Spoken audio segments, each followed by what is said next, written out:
Behind bars for our weekly check-in. Yes, with the Department of Corrections and Major Antone Aguon. Good morning, Major. Good morning, Chris. Good morning. So we'll just give you the floor for a couple minutes. What's the latest from behind bars of the Department of Corrections of Manila? We just recently started our incoming Monday, so now the inmates are receiving some sort of personal hygiene. That'll be going on until about June 5th, and then we've already delivered all the mail packages that parcel mail that came in. There was about 140 of those, and so that's already been distributed to the inmates. And so we're just continuing with trying to make sure we keep the COVID-19 out of our prison. Mm-hmm. June 5th, was that just because that's when the state of emergency, public health emergency is expired? No. Actually, because we have 18 different housing units. So when we break down the incoming per housing unit, because we don't want to get overwhelmed on one day with everybody coming in, so we broke it down per housing unit, so many housing units a day. Mm-hmm. The bigger units are probably one day only, where the family can come in and drop it off. When you lay that all out, it takes us up to about the June 5th, I believe, when the last unit will receive their incoming. Did you guys find any contraband? Not in the incoming. We did have some contraband. Again, attempts to throw over our perimeter, I think, last week. Oh my God. But we were able to. The officers got it.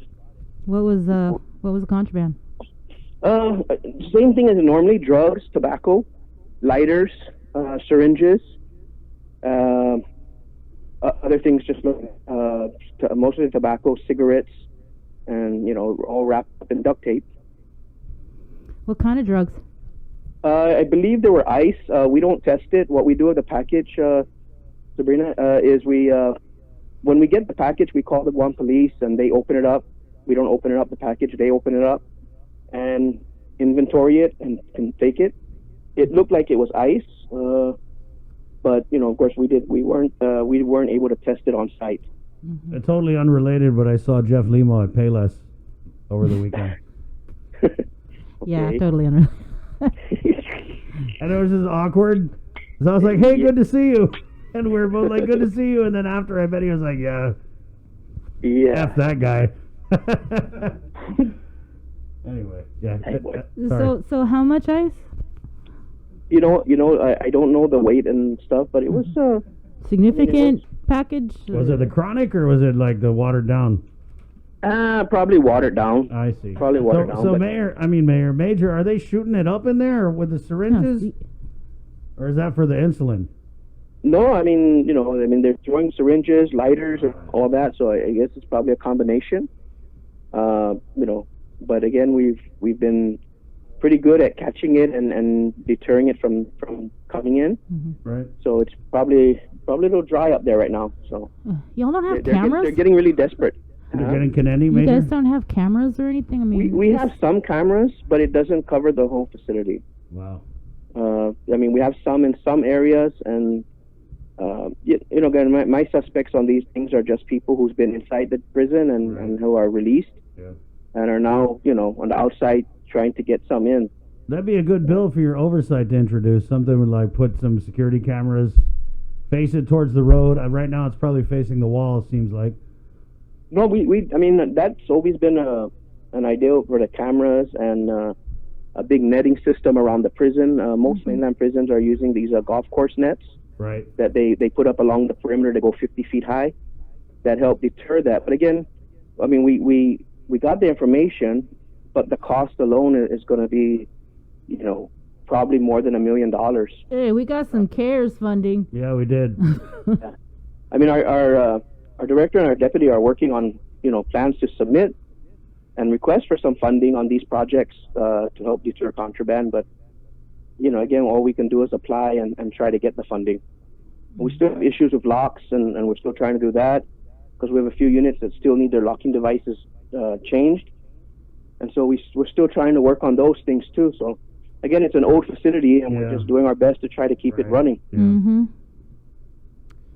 I remember there was a point though when there was this effort to try and get you guys a new facility, but that didn't work out so well. Right. Yes, I mean, it is what it is. That'll be a big undertaking of government. So Major. in the meantime, we just do what we can to shore up our infrastructure ourselves and try to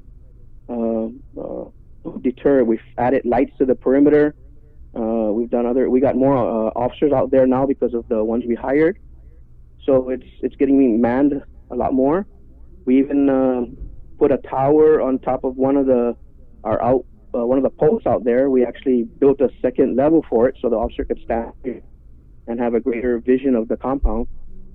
Major, so that is to try to stop it. What are the relatives, friends, and families of inmates and detainees? Because you started the incoming Monday. What are some of the things that they're bringing in for the prisoners? Well, again, it's just, we've already informed everybody it's just for hygiene products. Some have still tried to bring in other items that they normally would bring in the past, clothes and some other things that we're not allowing. For example, in the mail packages, when they mailed it in, we had to confiscate some stuff that were mailed in that wasn't really authorized. Maybe it's not the family's fault, they didn't know. And they just send in, we've had a lot of them send in even pancake syrup and a bunch of other stuff that we better check out of the mail. Check that, Major. Yeah. That could be the pancake syrup meth. Yeah. So we that's Did come in with syringes. Did they send any pancake mix or what? Well, I don't know. I don't want to say anybody's trying to do anything with it, but maybe the family just didn't know and just tried to get it in. But we go through all those mail packages and we take out what's not authorized, and take custody of it. And I mean, one of them was even a Beats earphone. Beats earphone was sent in. Damn. And so we that's not allowed in there, so we had to confiscate it. That's why those parcel packages take time to go through it when families drop it off. It really does. And we had like 140 of them. What? So it takes a lot of time to open them up individually and go through it with the inmate and making sure that everything that we're going to issue them is authorized. So it's a big undertaking. So that's the process. You sit there with the inmate and open it, and it's like one of those YouTube unboxings.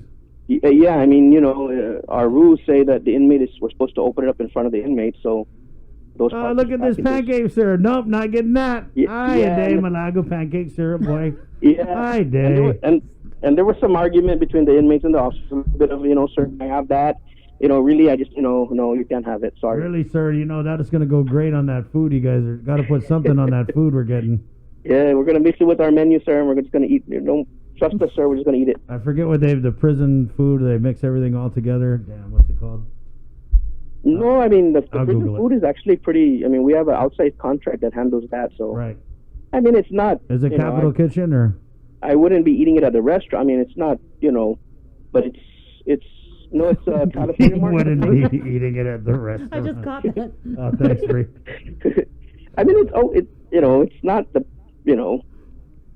Just stop, Major. Yeah, but I mean, Where are we? Okay, let's switch subjects. Enough of the pancakes, guys. Yeah. What's up with testing?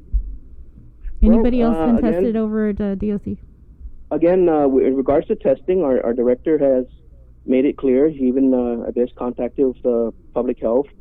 And, he wants to test every in there. But again, the process right now under Guam is that if you show symptoms, then you get tested if it's, part of that process. So have not had any inmates at this point require a testing. The doctors have not referred anybody for testing, so nobody at this point has been tested. What about officers?